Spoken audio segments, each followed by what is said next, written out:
अस्सलाम वालेकुम, I am doctor Akhtar working as chest and allergy specialist in different cities of Punjab. ये हमारा video की एक सीरीज़ है जिसमें मैं आपके लोगों को, या आम आदमी के लोगों को, या हमारे जो पेशेंट्स आते हैं जो हमें क्वेश्चन करते हैं उनको मैं फोकस करता हूँ, उन पर बात करता हूँ ताकि आम आदमी को इन कॉम्प्लिकेटेड बीमारियों के बारे में आगाह किया जा सके एक लेमैन की लैंग्वेज में। ये क्वेश्चन है जो हमारे एक पेशेंट ने किया था कि उन्होंने पूछा था ये H3N2 वायरस क्या है। अब इसमें ये समझ लें कि बेसिकली ये इन्फ्लुएंजा वायरस है, ये फ्लू का एक वायरस है। अब ये जो वायरस है, आपने कोरोना का वायरस कुछ पिछले दिनों में जो है ना वो बड़ी एपिडेमिक पूरी दुनिया में फैली थी, तो इसके अलावा भी कोई हज़ार की शक्ल में ये वायरस होते हैं, मुख्तलिफ वायरस होते हैं। इसी तरीके से ये भी इन्फ्लुएंजा की भी वायरस होता है। अब इसमें जो H3N2 की बात है, ये बेसिकली इसकी स्ट्रक्चर की बात हो रही है।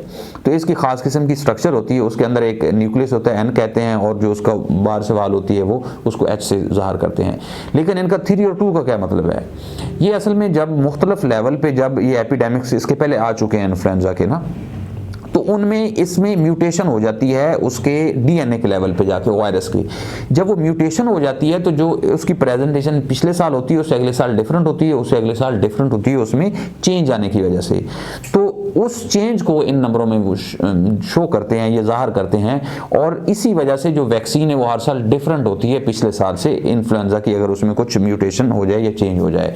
तो बेसिकली ये नंबर जो है वो शो करते हैं उसकी जो म्यूटेशन होती है उसको। अगला उनका सवाल ये कि अलामात क्या हैं। अब इसमें जो अलामात हैं, आम तौर पर मैं जो बात करूं, जितने भी वायरस हैं इनकी अलामात तकरीबन 80% केसेस में कॉमन होती हैं, 20% थोड़ा वेरी कर सकती हैं। अलामात में नाक से शुरू होता है, छींकें आती हैं, नाक से पानी आता है, आंखों से पानी आता है, या आपका जो सूंघने की हिस्सा है वो ज़रा कम हो जाती है, जिस्म में पूरे में दर्दें रहती हैं, हल्का हल्का बुखार रहता है। तो ये सारी इसकी जो कॉमन अलामतें होती हैं आमतौर पर। लेकिन अगर यही बीमारी प्रॉपर उसका, अब इसका वायरस का हमारे पास कोई प्रॉपर हल नहीं है अभी तक चंद एक वायरसेस को छोड़ के, तो अगर उसका टाइमली कंट्रोल कर लिया जाए तो ठीक है। अदरवाइज़ ये फिर जब नमूनिया हो जाता है फेफड़ों का तो उसमें फिर तेज़ बुखार होता है, आपको बलगम वाली खांसी भी हो जाती है। उसको हम फिर कहते हैं कि सेकेंडरी बैक्टीरियल इन्फेक्शन इस पेशेंट को हो गया। प्राइमरी लेवल पे यही होती हैं कॉमन जो फ्लू की हैं, गला ख़राब हो जाता है, गला बैठ जाता है, छींकें आती हैं और आंखों में पानी आता है। अगला उनका सवाल है कि किन लोगों के लिए ज़्यादा ख़तरनाक होता है। हाँ, अब ये वायरस जो है सब लोगों को होता है। कोरोना वायरस पूरी दुनिया में लोगों को हुआ था, तो इसमें जो 80% लोग हैं उनको कोई प्रॉब्लम नहीं होता जो इम्यूनो कम्प्रोमाइज़ नहीं है। अब ये ज़्यादा जो इम्यूनो कम्प्रोमाइज़ लोग हैं उन पर ज़्यादा अटैक करता है, मतलब जिनका असाबी निज़ाम या इम्यून सिस्टम जब ये वायरस जाता है तो उसके ख़िलाफ़ अगर वो अटैक प्रॉपर उसको नहीं कर सकते तो उनके अंदर ये बहुत ज़्यादा ख़तरनाक साबित होता है। उसमें ये शुगर वाले मरीज़ हैं जिनकी शुगर कंट्रोल नहीं है, अगर वो कंट्रोल हैं तो उन पर ज़्यादा इफेक्ट नहीं होता। ब्लड प्रेशर वाले मरीज़ हैं जिनको यरकान, हेपेटाइटिस बी या सी है। इसके अलावा प्रेग्नेंट लेडीज़ हैं, अगर खुदा ना खासा किसी को कैंसर हुआ है, उन लोगों को, किसी को अगर गुर्दे का मसला है, इन लोगों को। इसके अलावा जो लोग ये डेल्टा स्टीरॉयड की गोलियां खा रहे हैं या डेक्साकटिका रूटीन में लगवाते हैं, उन लोगों के लिए। तो ये सारी कैटेगरीज हैं जो लोग इम्यूनो कम्प्रोमाइज, या किसी को अगर HIV है, एड्स, तो ये जितना ये ग्रुप हैं, ये लोग हैं, इनको ये ज़्यादा ख़तरनाक होता है। उनके लिए इतना ख़तरनाक होता है आप जस्ट लाइक हार्ट अटैक कह सकते हैं कि जब ये अटैक करता है ये पूरा सिस्टम को ब्लॉक कर देता है, मतलब हेड टू टो। उसमें ये है कि ये सेप्टिसीमिया टाइप उसमें शुरू होता है और उसके बाद इन्फेक्शन होता है, सेप्टिसीमिया करता है, और वो जो पेशेंट है बाज़ का तो इसी वजह से एक्सपायरी हो जाती है। लेकिन ये 100 में से कोई 5 से 10% होते हैं, बाकी 90% के लिए सेफ़ होता है जो इम्यूनो कम्प्रोमाइज़ नहीं होते। अगला उनका सवाल ये कैसे फैलता है। अब इसमें भी जितने भी वायरस हैं इनके फैलने की आम तौर पर कुछ कॉमन वजह हैं।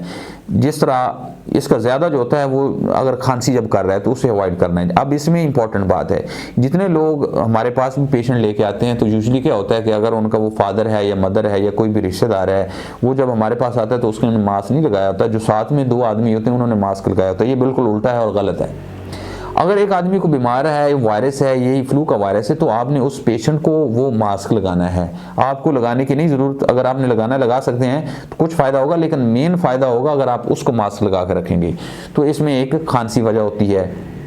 दूसरा, इसमें छींकें जब आती हैं तो उससे भी ये वायरस बहुत स्पीड के साथ फैलता है। तीसरा, बोलने से, चौथा 1 मीटर के डिस्टेंस से थोड़ा दूर हो तो फिर कोई मसला नहीं, लेकिन अगर आप 1 मीटर के डिस्टेंस में हैं तो फिर भी ये वजह हो सकता है, मतलब वो खांसी से, बोलने से, या मतलब जब बातें कर रहे हो और आप नज़दीक बैठे हो तो ये इसकी वजह होती है। या क्लोज कॉन्टैक्ट में आप एक कमरे में उसके साथ 2-3 घंटे मुसलसल बैठे हों, या एक दिन में कम से कम आप 1 घंटा रोज़ाना बैठते हैं 7-8 दिनों तक, तो ये इसका हम क्लोज कॉन्टैक्ट कहते हैं और इस वजह से ये फैलता है।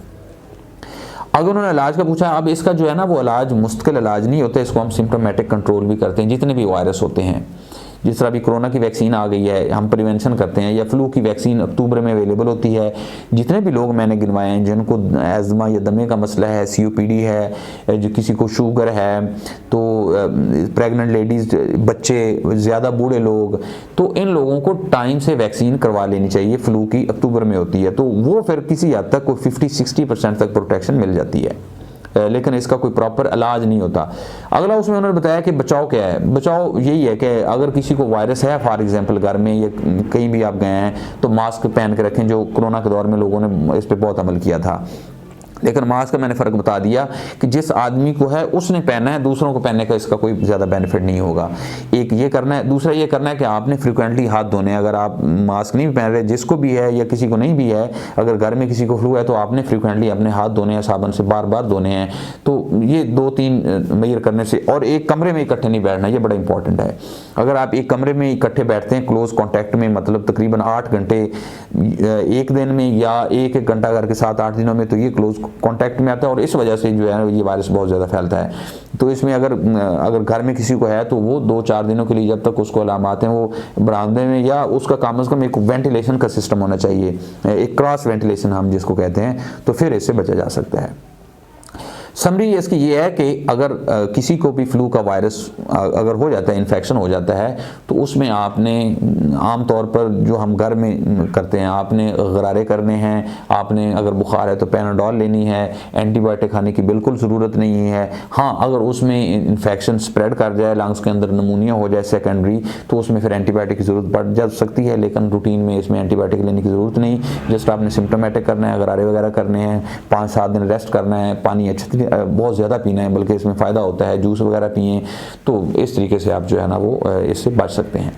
अगर आपको कोई क्वेश्चन हो नीचे कमेंट्स में लिखें, मैं इंशाल्लाह आपको उसका रिप्लाई करूँगा। अल्लाह ताला आपको और आपके घर वालों को आमीन। अल्लाह हाफ़िज़।